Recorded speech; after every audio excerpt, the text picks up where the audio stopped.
নমস্কার, আমার ভুরিভোজ চ্যানেলে সকলকে স্বাগত জানাই। আমি আজকে সিমুইয়ের পায়েসের রেসিপি শেয়ার করছি। এখানে আমি 70 গ্রাম মতন সিমুই নিয়েছি। এখানে 500 ml দুধ আছে, এটাকে একটু ঘন করে নেব। আমি গ্যাসে শুকনো কড়াই বসিয়ে দিয়েছি আর দিয়ে দেব ঘি।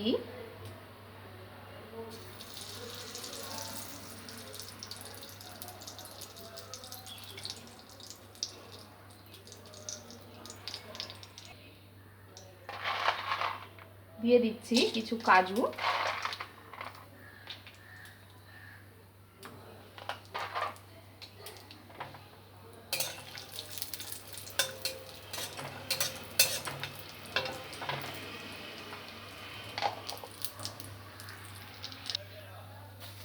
কাজুটা লাল করে ভাজা হয়ে গেছে। এবার এর মধ্যে আমি কিছু কিশমিশও দিয়ে দিচ্ছি।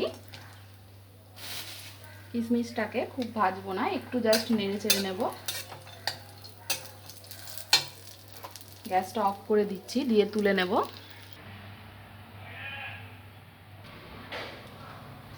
কড়াইতে যেটুকু ঘি রয়েছে তার মধ্যে আমি সেমাইটা দিয়ে দিচ্ছি।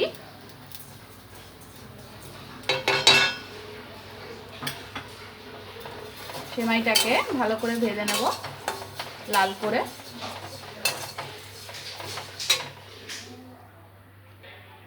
ফ্লেমটা লো করে দিয়ে সেমাইটাকে ভালো করে ভেজে নিচ্ছি।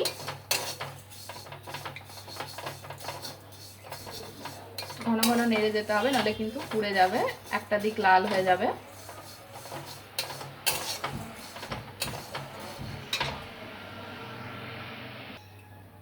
সিমুইটা ভাজার সময় একটা তেজপাতা টুকরো টুকরো করে ছিঁড়ে আমি একটু দিয়ে দিচ্ছি।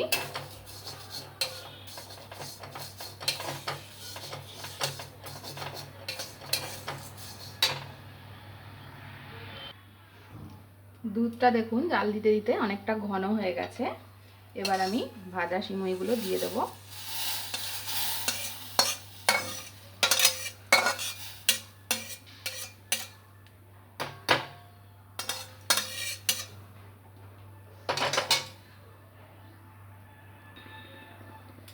এবার সিমুইটাকে একটু ফুটিয়ে নেব দুধে।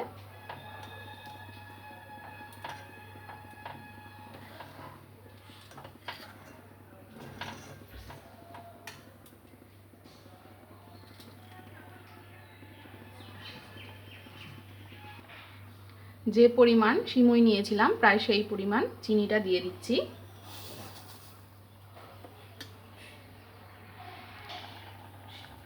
চিনিটা দেওয়ার পরে 1 মিনিট মতো ফুটিয়ে নিয়েছি। এবার আমি এর মধ্যে ভেজে রাখা কাজু কিশমিশটা দিয়ে দিচ্ছি।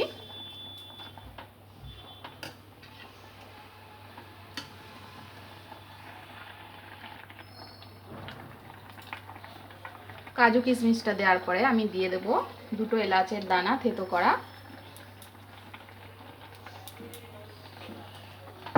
মিশিয়ে নিয়ে আমি গ্যাসটা অফ করে দেব। এটা আমার রেডি হয়ে গেছে।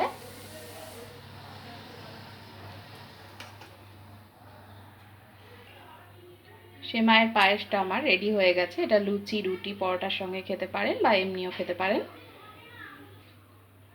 সেমুইয়ের পায়েস রান্না করার সময় 3টে জিনিস অবশ্যই মনে রাখতে হবে। সেমুইটাকে লাল করে ভাজতে হবে, যে পরিমাণ সেমুই নেবেন সে পরিমাণ চিনি, আর দুধটা অবশ্যই ভালো করে ঘন করে নিতে হবে।